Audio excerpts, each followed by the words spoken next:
né? Então, agradeço mesmo. Vocês poderiam estar fazendo outras coisas bem legais, mas aqui estudando um pouquinho sobre sustentabilidade, né? Depois agradecer a Sandra, a Ana e também o curador, o Rafael Lazzarini, não sei se ele está aí, que fez a indicação. Até fiquei bastante lisonjeado pela indicação dele, que a gente trabalha muita coisa em conjunto, tá?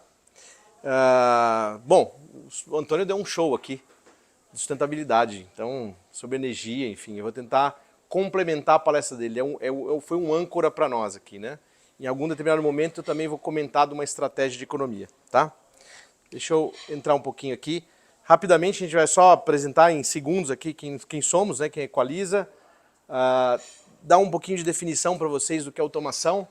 Existe uma confusão muito grande sobre o que é automação entre o approach do que acontece no residencial e também o que acontece no corporativo. São duas coisas totalmente diferentes. E é natural que isso aconteça pela história, tá? Então eu vou tentar comentar um pouquinho sobre isso.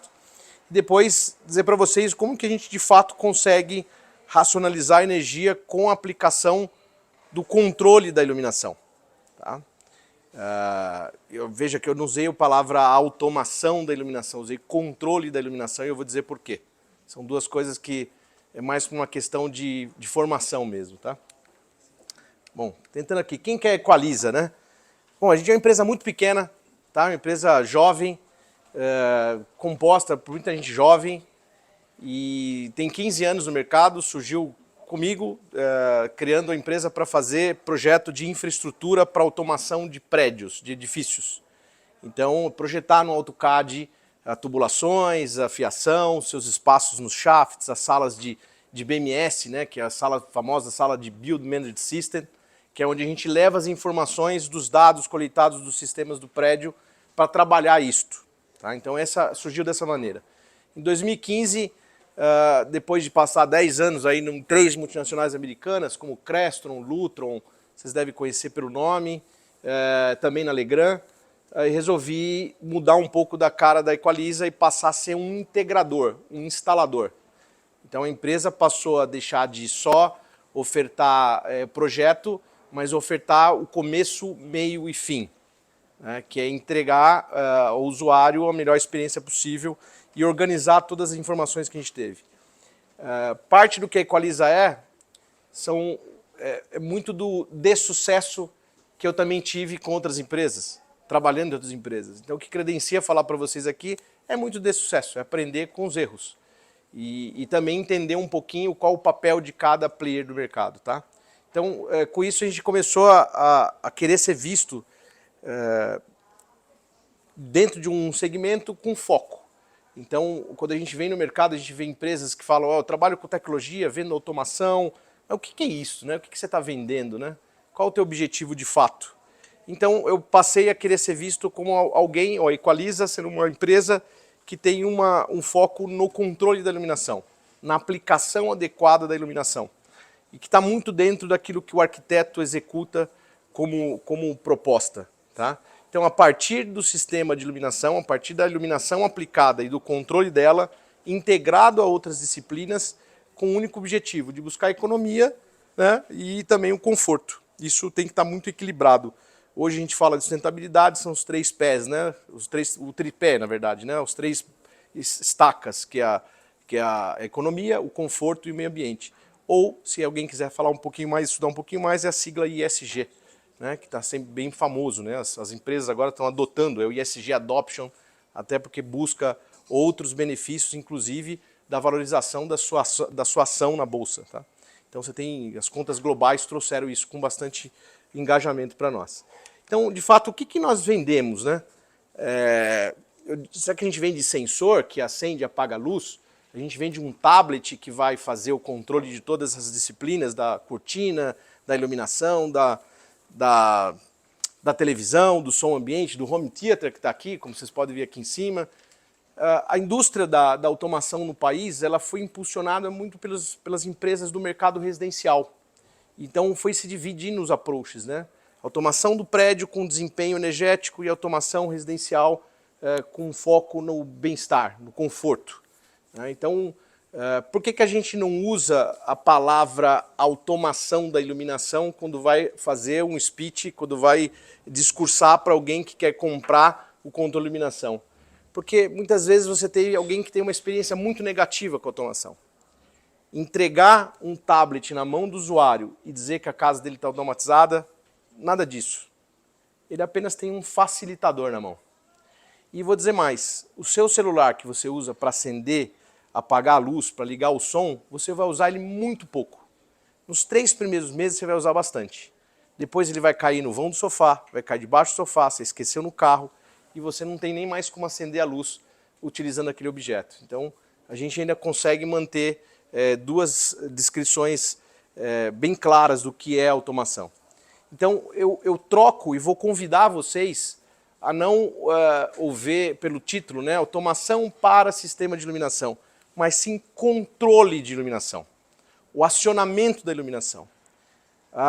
Tem um dado de 2015, faz bastante tempo, mas poderia se estudar um pouquinho mais. Para cada 470 mil interruptores vendidos, se vende um dimmer. Apenas um dimmer. Então, por quê? Será que é porque o dimmer é caro? Será que é porque os sistemas são caros? Ou é o desconhecimento? A maior parte são o desconhecimento. A falta de estar com o conforto de entender aquilo que vai ser aplicado e vai funcionar. E muita gente foi aplicando isso no mercado. Olha, vou automatizar a sua casa, e às vezes a pessoa para assistir a novela tinha que fazer um caminho gigante e não conseguia assistir. Vai lá para a televisão da cozinha, que era só ligar e fazer isso funcionar. Então são coisas diferentes. Tá? O approach do residencial trouxe bastante experiência negativa, mas que isso foi mudado bastante com a organização das ideias, com o entendimento do papel de cada um. Então eu vou convidar vocês a, quando olhar para o controle de iluminação, imaginar, eu vendo a iluminação aplicada, eu vendo o acionamento dessa iluminação aplicada, e não a automação. A automação é o que a gente vai fazer com o sistema que está aplicado lá dentro. Tá? E eu vou explicar um pouquinho mais lá na frente com essas definições. Antes de falar da parte de um edifício de alta performance, como o Antônio navegou muito bem em uma disciplina que é o controle da luz natural com persianas, eu até queria, não sei se o Antônio está por aqui ainda, mas se me permite falar um pouquinho, quando eu fiz a primeira aula lá fora de sustentabilidade, numa pós em sustentabilidade, o professor falou, você sabe quando se vendeu o último carro com vidro manual aqui nos Estados Unidos? Vocês têm ideia? Eu vou falar para não ficar muito chato. Em 1977. Né? Ninguém mais utiliza carro manual. Ainda se vende aqui no Brasil, acredito, né? Talvez para os vidros traseiros, depois foi tirando. E assim, não se usa mais. Uma vez você teve o acesso ao botãozinho para apertar e subir o teu vidro, você não volta mais. Por que motorizar a persiana, né? Alguém que dirige carro com câmbio automático, quando vai voltar para o câmbio manual, ainda fica procurando como passar marcha. Né? Você esquece, você não quer mais voltar para o manual. Isso é natural, é uma evolução natural que existe para a parte de controle. Então, uma disciplina é o sistema de controle da luz natural, que são as persianas, que existem outros controles também, como os brises, enfim, o vidro, como ele já também citou aqui, onde dentre os mais importantes é a persiana. Dentro da automação do edifício de alta performance, como a gente estava falando aqui de projetos aqui como o Birman aqui do prédio da Baleia, famoso prédio da Baleia. Então a Equaliza, apesar de ser uma empresa muito pequena, tem à frente projetos bem significativos, como Facebook, Microsoft, todos os sites do Google, no prédio do Malzone, no Sky, enfim, XP, C6 Bank, ali no 9 de julho, com as 3 torres agora, todos projetos com foco em sustentabilidade, em economia, em racionalizar a energia. Esse é o objetivo. Eu quero economizar, eu quero gastar pouco, eu quero usar com inteligência. Então, esse é o principal approach que a gente vende dentro do mercado corporativo. Existe possibilidade até de argumentar com ele a respeito do ROI, do retorno de investimento. O quanto você aplica de controle e o quanto isso pode te pagar num determinado tempo. É possível. Existem cálculos prescritivos conservadores que provam um ROI, que provam um payback. Eu posso utilizar esse argumento dentro do residencial? Sim ou não? É possível, mas o ROI é muito maior, porque o custo da energia para o residencial ele é pequeno. é grande ainda para nós, né, no sentido do dia a dia, mas é pequeno perto daquilo que você vai investir. Porém, a cabeça de quem a gente vende é uma outra cabeça. Né? Então não é aquela cabeça de falar, não tem problema, deixa a luz acesa, acabou. Não é legal isso, não é cool. Né? Não é inteligente você esbanjar, não é uma forma correta de se ostentar. Né? De deixar toda a luz acesa, você deixar todo o ar-condicionado aceso a noite toda. Enfim, isso acaba sendo também um argumento positivo, porque a geração que está hoje não é a geração que mais folheia uma revista. Simplesmente toca numa tela touch. Ou num celular, ou num tablet. Tá? Então, no finalzinho eu fecho com uma historinha muito legal que eu faço para iconizar isso, né? Para deixar mais latente. Bom, dentro desse sistema de BMS, que é o sistema de Building Management System, do gerenciamento predial, você controla medição, né, da elétrica. Então, não tem como você tomar uma decisão de economia se você não mensurar. Você tem que medir. E a medição do relógio que vai fazer a cobrança da nossa conta de energia não é precisa para isso. Ela é precisa para aquilo que ela está fornecendo. O ideal é que a gente saiba quanto o ar-condicionado consome, quanto um CPD consome, quanto o sistema de iluminação consome, quanto que consome as utilidades de uma aplicação de um escritório ou de um prédio. Então, cada uma dessas disciplinas, você consegue levar esses dados para ser visualizado numa máquina de computador, trabalhar a estatística, avaliar a operação desse prédio, mudar a operação do prédio conforme o consumo. Então, se a gente podia passar aqui um ano falando de BMS com vocês. Para ficar mais prático, eu vou extrair uma dessas disciplinas, não só porque é a disciplina que é o nosso trabalho, mas porque é uma disciplina importante. O segundo vilão de consumo dentro de uma edificação, depois do ar-condicionado, por morarmos num país aqui subtropical, né, de país quente, é a iluminação. A iluminação que se mais consome. Você falou muito bem, no caso de uma residência, o chuveiro é um dos que mais consome. Ferro de passar, enfim, bomba de piscina. Mas a iluminação dentro do espaço corporativo, ele é o que mais consome, é o segundo maior vilão. Ah, mas alguém vai perguntar aqui, Ricardo, mas a gente tem LED. O LED veio para abaixar e reduzir em 50%, 60% o consumo da potência gasta com energia.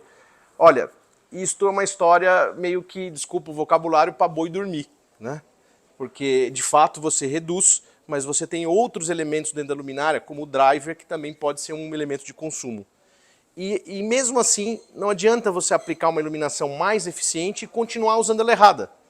Por quê? Porque quando eu busco e afirmo para vocês que a iluminação aplicada em qualquer ambiente, eu vou dar essa afirmação para vocês e a gente pode provar. Qualquer iluminação projetada, tem aqui uma light designer que é a Natália, que conhece bem do que eu estou falando, qualquer iluminação aplicada num ambiente, seja ele de trabalho, de residência, um estádio de futebol, uma igreja, qualquer iluminação é passível de economia em 60%. 60% do que a gente produz de luz em qualquer ambiente é jogado fora, se você não tiver o controle adequado. O interruptor, ele só te dá 0 ou 100%. Uma outra frase importante, não é desligando a luz simplesmente que a gente economiza energia.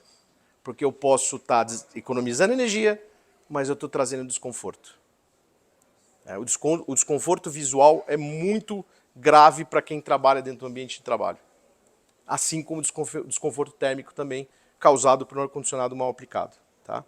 Então, antes de começar a buscar esses 60%, que eu vou construir isso com vocês aqui, não eu, são normas, né?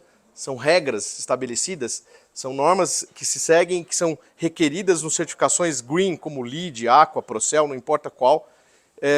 Eu vou dar uma ideia do que é a automação, a definição na minha ótica do que é automação. Então, alguns amigos que trabalham com as empresas de áudio e vídeo, de home theater, às vezes não gostam que eu falo isso. Ele fala, pô, eu estou entregando lá um tablet, né? Isso já é uma automação? Eu falo, não, não é uma automação. Então, aqui é muito claro, né? Quando um ou mais sistemas de um empreendimento trabalha de acordo com a rotina do usuário, né? Sem que o usuário seja escravo daquele sistema. De tal maneira que o empreendimento serve ao usuário e não o usuário a ele. Isso é automação. Tem que funcionar sozinho. Tem que funcionar por si só. Tem que não depender da percepção do usuário. O foco de quem está no ambiente de trabalho é a sua disciplina, seja ali ser médico, advogado, engenheiro, arquiteto.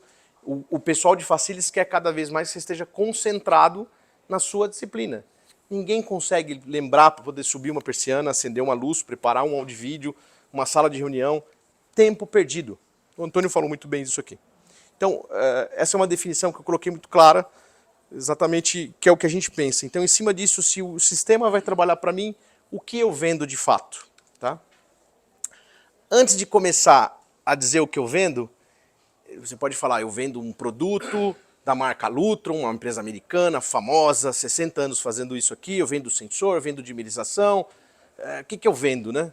Não, eu vendo um objetivo final, que é aplicar a iluminação da forma correta e racionalizar em até 60%. É isso que nós vendemos.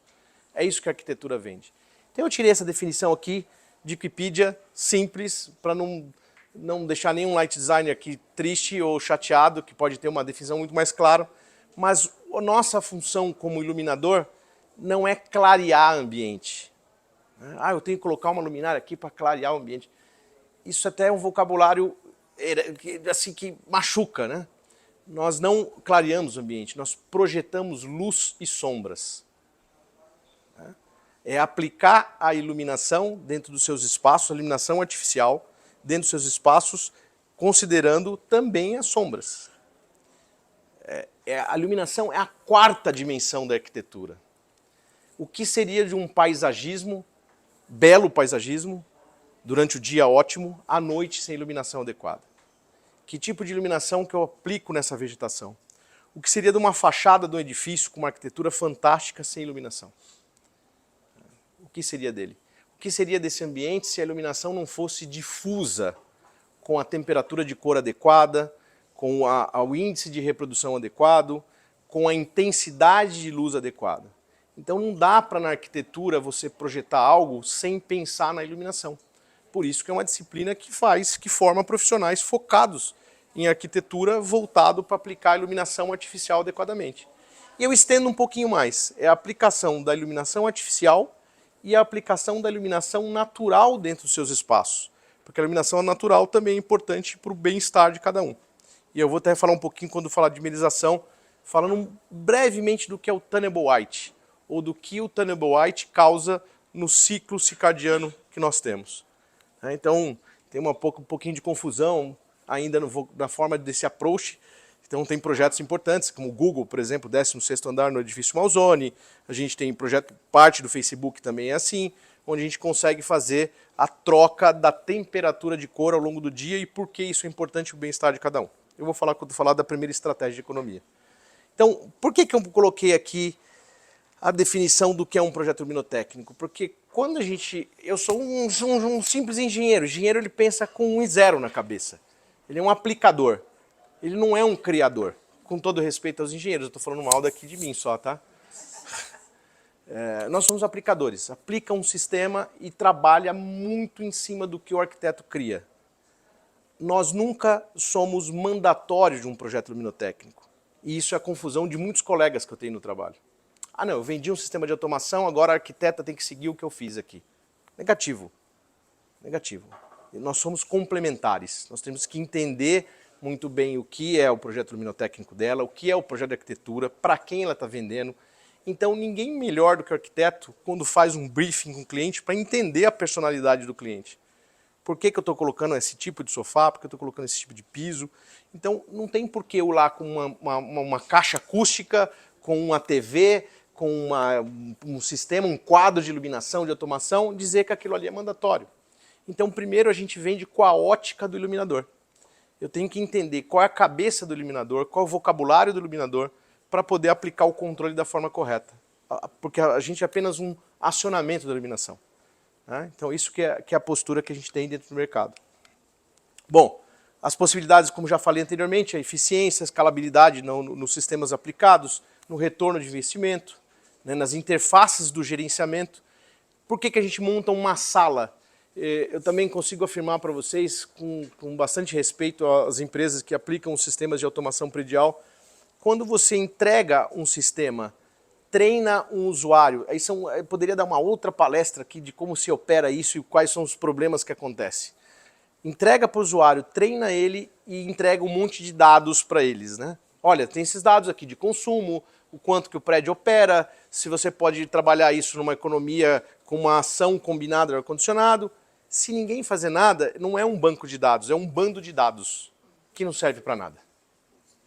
Então, isso é que a gente vai trabalhar e que a gente trabalha, né? Olha, como que você vai operar isso daqui? É a visão de quem está no facilities, é a visão de quem está lá na ponta. Então, a venda não pode terminar, tem que ter começo, meio e nunca ter fim. Tem que ter continuidade. O cliente é meu para o resto da vida. Então, vira e mexe, a gente tem que ir lá sentar com ele e ouvir um pouco de como que ele está operando esse sistema e se realmente está funcionando. Tá?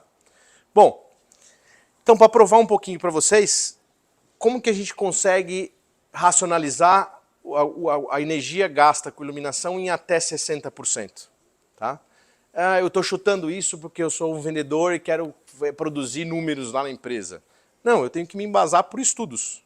Então, a base de controle, a base de estudo que vai dar requerimento para LEED, para Aqua, para Procel, para qualquer requerimento, para qualquer certificação Green que tenha no mercado, é uma norma chamada ASHRAE, e lá dentro de ASHRAE tem um tópico que é o ASHRAE 90.1, que vai falar de sistemas. Então, qual que é a primeira estratégia de economia de energia com controle de iluminação? Veja, eu não falei nada de automação aqui ainda. Eu não uso a palavra automação para vender controle. Ainda não. Eu posso entregar um prédio inteiro, como nós entregamos do Facebook aqui, são 10 andares, com a tecnologia de ponta, é o maior projeto Lutron de sistema corporativo que tem no Brasil, e não funcionar nada em automático. Depender sempre de um usuário para fazer aquele controle. Eu posso fazer isso. E tem bastante coisa que são entregues dessa maneira. Tem muito projeto que é entregue desse jeito. A venda foi feita, gastou-se muito dinheiro e não tem um retorno adequado. E aí a experiência do usuário num próximo projeto, eu não quero isto. Tá? A minha melhor vendedora é a minha esposa. Ela é pedagoga, aversa à tecnologia, gosta de livro, gosta de natureza, nada de tecnologia. Mas se tornou a melhor vendedora, porque uma das casas que nós mudamos, eu falei, aqui vai ter. E aí a primeira coisa tinha um teclado que acionava iluminação, ar-condicionado. No começo foi terrível. Não sei por que você colocou isso, era tão simples, uma chave para ligar e desligar. Calma, eu vou te ensinar, vamos operar isso aqui. Hoje é a principal promotora que tem. Então, para todas as amigas, não, você tem que colocar, isso é muito bom. Ela faz vídeo, manda para um, manda para outro, porque ela é o carro com câmbio automático. Uma vez teve, ela tem uma experiência positiva e vai levar para adiante. Quando você escuta de um cliente que fala, eu não quero saber desse negócio de automação na minha casa, não quero saber no meu escritório porque eu só tive problemas. Se ele falar, eu não quero no meu escritório porque eu tive problema em casa, você já tem um ponto positivo. Olha, na sua casa é uma coisa, aqui o approach é outro. Aqui o approach a gente está falando de economia. Na sua casa era conforto, era bem-estar. E aí, o segundo argumento, olha, por que você teve uma experiência negativa? Nada funcionava. E você pode responder com toda ênfase. Olha, você teve uma péssima experiência porque foi mal projetado, foi mal implantado, foi mal executado. Você teve um vendedor ali na sua frente que quis fazer um número e colocar um monte de tecnologia para você. Porque funciona. A história de que tem uma automação que não funciona, que não deu certo, está errado. É óbvio que cabe nós, como consultores, escolher qual é a melhor marca a se trabalhar. Assim como o médico escolhe qual é o melhor laboratório, qual a melhor fórmula a se tratar para o seu paciente. Cabe a gente escolher as principais marcas, as principais fabricantes, que vai entregar para você o melhor. Então eu posso dizer para você que a gente trabalha com uma marca de controle, que não vem o caso, mas que, já falei também o nome dela, mas eu vendo da seguinte maneira, isso aqui não funciona. E eu falo para ele o seguinte, olha, em 2022, o ano passado, eu estava com 47 obras em andamento, simultaneamente. Quantas pessoas vocês acham que eu tenho na empresa para executar? 10. 47 obras, 5 duplas. Por que você conseguiu executar e entregar todas essas obras sem estresse? Sem estresse. Tem algum outro pequenininho, né? Faltou um produto, não entregou, atrasou, isso acontece, isso é normal. Mas por quê? Porque na verdade a gente escolheu um bom fabricante onde não me dá pós-venda. Eu não tenho pós-venda. A minha equipe que implanta é a equipe que presta um chamado de algum tipo de modificação.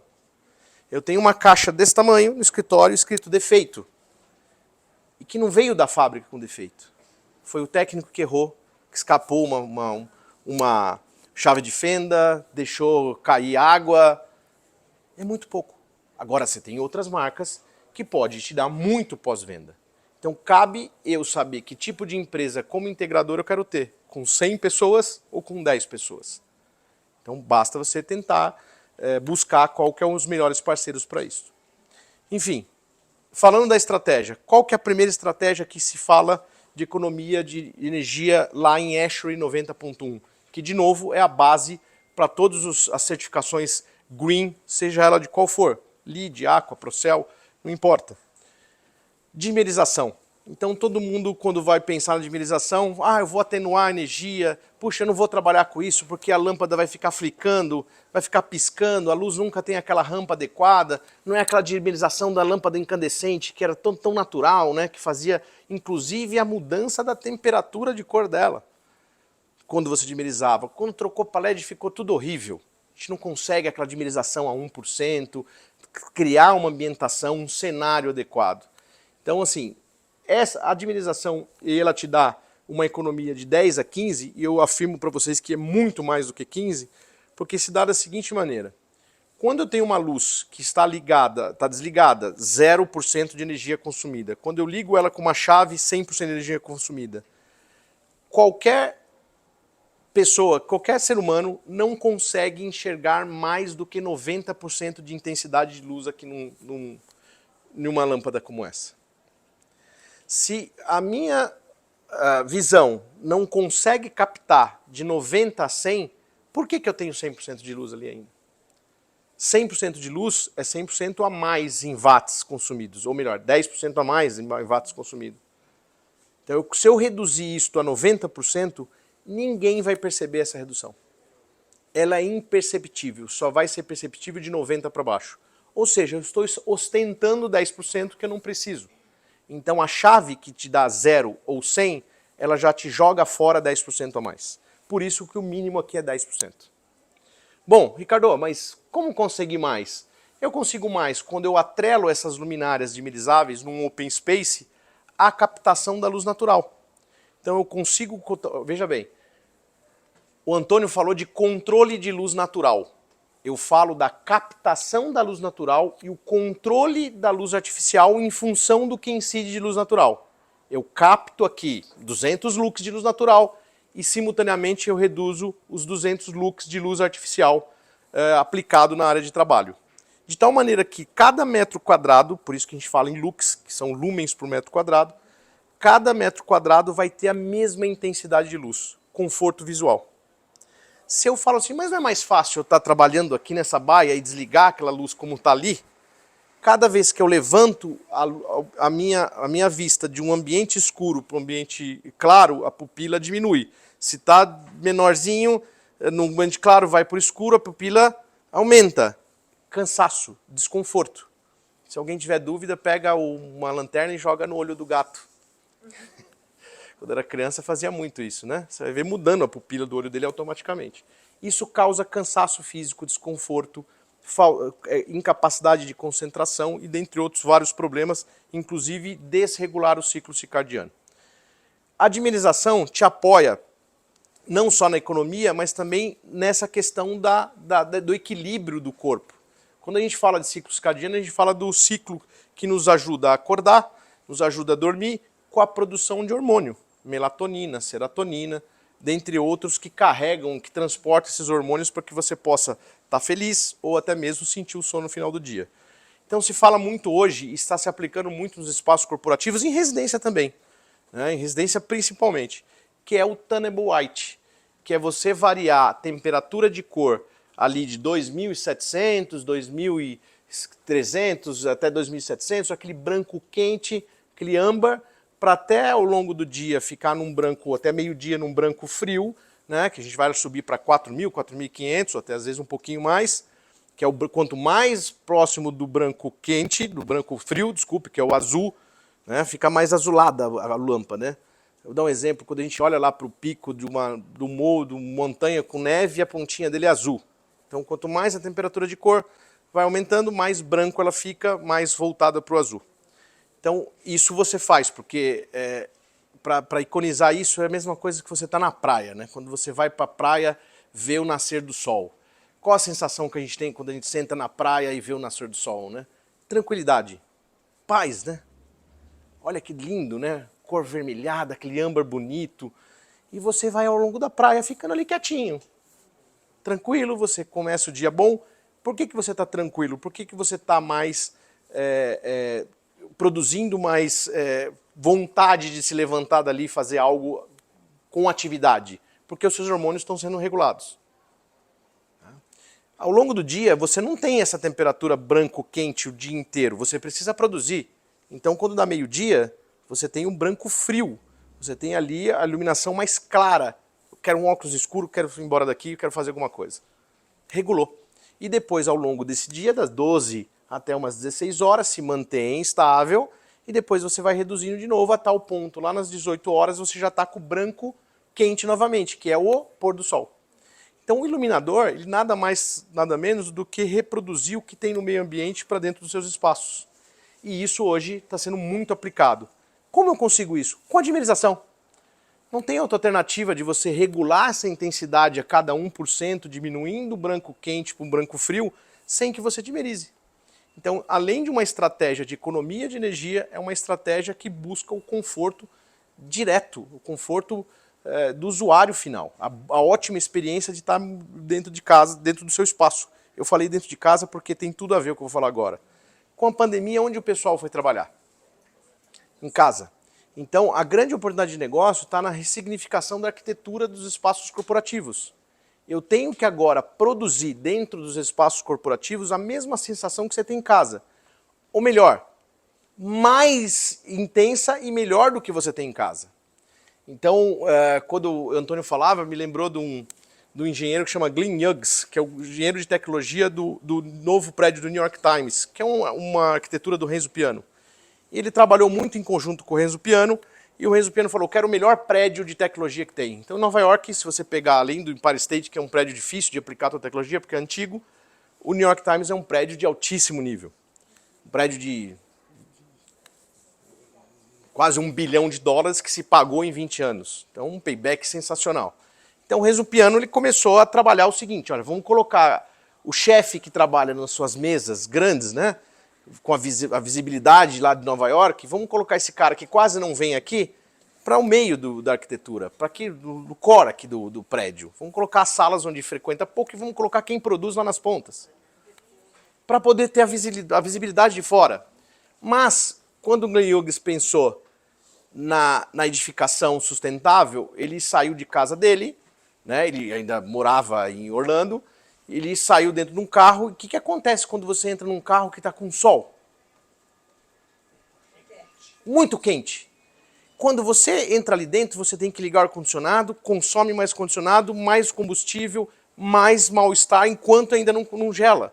Abre janela, é um terror aquilo ali. E ele pensou, imagine quanto de energia um prédio acumula quando as 4 fachadas são fachadas de vidro. Que é importante para você ter a visibilidade do usuário, mas tem muito acúmulo de energia. Aí se pensou em controle, se pensou em brise, se pensou em controle de iluminação, pensou em tudo. E isso foi uma base muito importante para os estudos que a gente está mostrando para vocês aqui. As normas acontecem depois da aplicação da tecnologia, nunca antes. Porque antes a gente não sabe, não tem dados, não tem estatística para isso.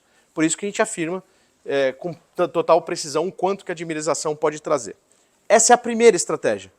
É uma delas. Então, se vocês quiserem, vão anotando aí, de 10% a 15%. Depois a gente busca ver quanto que dá o total. Alguns chamam de high entry, né, que é o limite máximo de corte da energia. Então, se você leva isso até 80%, 20% de economia em watts com saving e a mesma luminosidade que você tem. Uma boa aplicação, você está aqui num open space, tem uma área de circulação, o open space, sim, você está trabalhando, tem luz natural, está dimerizado, mas aquele open space está com a luz a 100%, por quê? Tem uma linha de luminárias, consumo ali exacerbado, onde passa a pessoa por segundos ali. Então você pode dimerizar isso, nunca desligar totalmente, porque ao desligar uma luz totalmente no ambiente de trabalho, causa mal-estar. Eu já tive ocasião que a gente fez um trabalho para o Einstein, e quando você saía do seu quarto para a mesa para cirurgia, a pessoa ia ali deitada e as luzes eram uma acesa, uma apagada, uma acesa, uma apagada, uma acesa, uma apagada, aquele corredor, aquela passarela. Então imagina quem está de baixo olhando aquilo. Será que esses caras aqui estão pagando a conta de luz, né? Então assim, é um mal-estar. Entra numa fachada, não quero ficar criticando, mas vocês vão aqui no prédio do São Paulo Corporate, a recepção. É uma recepção escura. Vão lá agora desse jeito. Quando a gente trabalha com iluminação, a gente nota mais. A gente começa a perceber. Vocês vão ver como daqui para amanhã vocês vão querer ficar olhando tudo que é luminária, como está iluminado, por que aquela luz está acesa, que sombra que é aquela dali, por que ele está mais escuro. Então vocês vão começar a perceber mais. Quando você vai, você não se sente bem ali naquela recepção. Você fala, o que está acontecendo aqui, né? Então quando você olha, tem luz apagada, tem luz que não está funcionando, tem luz com uma dimerização demasiada, sem controle adequado. Então não tem esse gerenciamento total. Estou dentro do tempo? Está acabando já. Está faltando só metade. Não, vou acelerar. Bom, não, mas agora é rápido, porque eu já estou falando tudo muito junto. 5 minutos dá, sim. Sensor de ocupação. Sensor de ocupação, segunda estratégia de economia de energia. Tá? Qual que é o critério para aplicar um sensor de ocupação? Primeiro, não é um sensor de 50, 60 reais que vai na Santa Efigênia. É um sensor de dupla tecnologia que um dedilhar de dedos num teclado já é capaz de acender e apagar ele. Por isso que ele custa quase 1.000. É bem diferente. É outra pegada aqui. Não é um sensor que você fica igual um boneco de posto para acender. Isso não é a nossa praia. Qual é o critério para aplicação? Todas as salas fechadas de ocupação momentânea têm a necessidade de colocar um sensor de ocupação. No estado da Califórnia, isso é compulsório. Se o Rafa Lazzarini tivesse ali, ele poderia explicar um pouco mais sobre o que é compulsório ou não. Tá? Isso aqui é compulsório em alguns estados. Para dentro do sistema de controle, isso também é compulsório. Se você falar, Ricardo, qual a melhor estratégia de automação que você tem a ser feita dentro de um sistema de iluminação? Qual a melhor estratégia de economia? O sensor de ocupação. É barato, é fácil e você vai ter a luz no banheiro acesa só quando tiver gente. Você vai ter a luz naquele canto só quando tiver alguém. Você vai ter a luz numa sala fechada só quando tiver alguém. Isso é automação. Eu não preciso ficar apertando o botão para isso. É a demanda. É a luz sob a demanda. É a luz sob controle. Isso é automação. Ah, mas é aquele tabletzinho que vai controlar. E se o cara esqueceu o tabletzinho? E se ele não controlou? Vai ficar acesa. Então isso é uma outra estratégia importante e a gente aplica muito ela no mercado. Tá? Daylight Harvesting, coletar a luz natural e trazer essa luz para dentro do seu espaço e dimerizar artificial. Total simbiose com o sistema de cortinas. Cortina controla calor, cortina controla a luz natural, mas aquela intensidade que entrar de acordo com a transmitância do tecido, eu vou aproveitar e vou deduzir da iluminação artificial.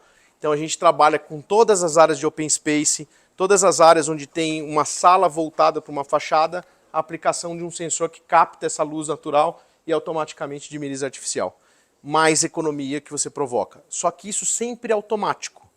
Sempre automático. O mandatório é o usuário. Então quando a gente calibra isso, quando a gente vai lá e faz um comissionamento, eu jogo um luxímetro aqui em cima à noite para captar o máximo de luz artificial, um luxímetro durante o dia, no melhor céu, no melhor teto, para captar o máximo de luz natural e vou dando informações para que ele possa fazer essa dimerização adequada. Eu vou considerar a sazonalidade de cada cidade.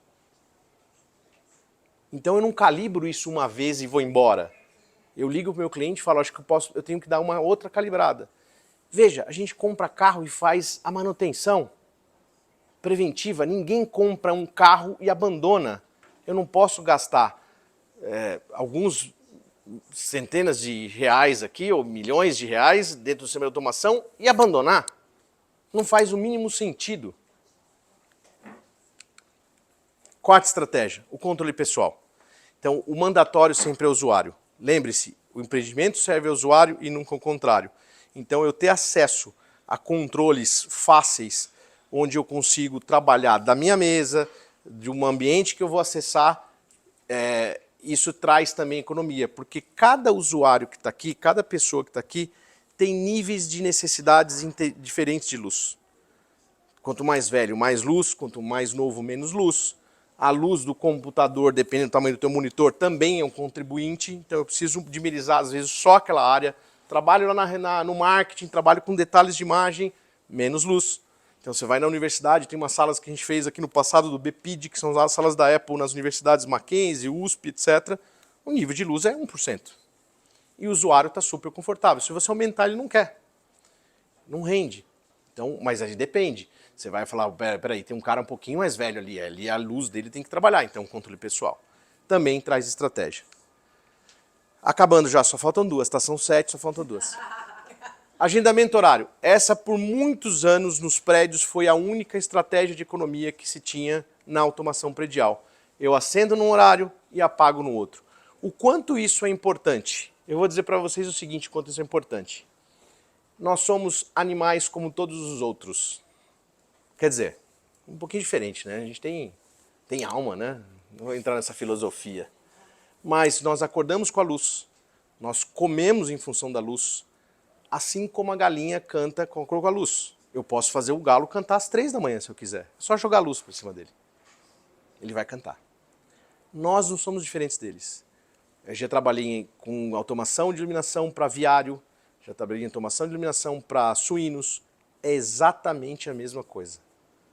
Os hormônios, o que ele produz, como ele cresce, como evolui, está em função da luz. Então eu consigo agendar para que essa luz acenda e apague em um determinado momento, em determinada área, inclusive remotamente, se eu quiser. Olha, eu vou trabalhar no final de semana, então você quer saber se São Paulo economiza bastante luz com controle? Dá uma volta às 6 horas da manhã do domingo aqui na Berrini, aqui na Faria Lima, e vocês vão analisar quanto de prédio está aceso. 6 horas da manhã no domingo. Não estou dizendo sábado, tá? Que sábado ainda é um dia útil para muitos. Mas vai domingo. E vocês vão ver o quanto de luz ainda está aceso. Que a pessoa não apagou. Luz jogado fora. Ok? Então o timer horário ajuda isto. Quinta, agora a gente está indo para a sétima. A sétima não vou navegar muito, porque o Antônio deu um show e tirou toda a minha capacidade de vender aqui controle. A iluminação controlada através de cortina. A gente pode fazer, por exemplo, com que a cortina baixe exatamente numa linha, de acordo com a carta solar, onde aquela iluminação que bate em cima do móvel da mesa vai ser controlado. Eu estou também sendo sustentável com o móvel que está ali. A iluminação, cortina dentro de casa é só para poder barrar a luz. Coloca um sofá com tecido muito caro, eu não tenho nem ideia de quanto custa aqui o sofá, uma mesa. Coloca lá e você vai ver o que acontece com a luz. Né? Couro, né? Quanto que acontece com a luz. Então, ter a cortina gerenciando isso é importante. Tá? Por fim, seria a oitava ou a sétima, né? A oitava estratégia de economia, segundo o Escher, é a demanda, é o gerenciamento da demanda. Isso foi até um pouquinho de no passado, quando eu acabei não concluindo, mas era uma tese de mestrado minha, que era o como que vai ser o futuro para a energia fornecida para as nossas casas, né? A nossa ideia, né, e assim, a minha vontade é que a gente consiga comprar energia, assim como acontece no mercado corporativo, que compra no Mercado Livre. É um Mercado Livre e Mercado Livre, tá? Um Mercado Livre de concorrência. Eu compro quilowatt-hora. Então, hora com uma concessionária, hora com outra. No futuro, a gente vai comprar isso pelo celular. Assim como a gente contrata Netflix, quando a gente contrata Globoplay, assim como a gente contrata qualquer streaming de vídeo ou de áudio, a gente vai comprar energia dessa maneira, por demanda. E associada à produção da iluminação limpa, placa fotovoltaica, energia eólica, etc. Olha, eu produzo isso aqui e dependo de comprar só isto. Não, eu consigo fornecer para você. Esse é o nosso futuro. E aí, obviamente, que os sistemas de automação dentro da casa vão propiciar a oportunidade de você gerenciar isso e trocar com a concessionária. Para finalizar, um minutinho. Você me dá um minutinho? Eu vou contar só uma historinha para a gente poder ir embora para casa. Bom, acho que você vai lembrar dessa historinha, né? Você vai lembrar. Pessoal, se vocês forem convidados para um resort né? Bacana. Lá em Punta Cana, ganharam um prêmio aqui de melhor vendedor de arquitetura, de melhor produtos, ganharam aquela premiação e você está indo para um resort. E aí você vai ligar nesse resort, olha, como que é esse resort? A pessoa vai falar o seguinte, aqui tem o Circo du Soleil, tem a Cláudia Leite cantando aqui para vocês, a Anitta, que show, né? Tem tudo, tá aqui 150 metros do mar, 8 tipos de restaurantes típicos aqui do mundo inteiro, você vai ficar muito feliz. Ótimo, que bacana esse resort, hein? Mas ele vai falar no final, tem uma particularidade. Tem um pontinho aqui que é importante. O quê? Aqui não tem luz elétrica. Aqui a luz é a lampião. Alguns aqui vai lembrar das histórias da avó. Dormir com lampião, fuligem no nariz, cheiro de querosene, acidentes. Ok? A tecnologia evoluiu.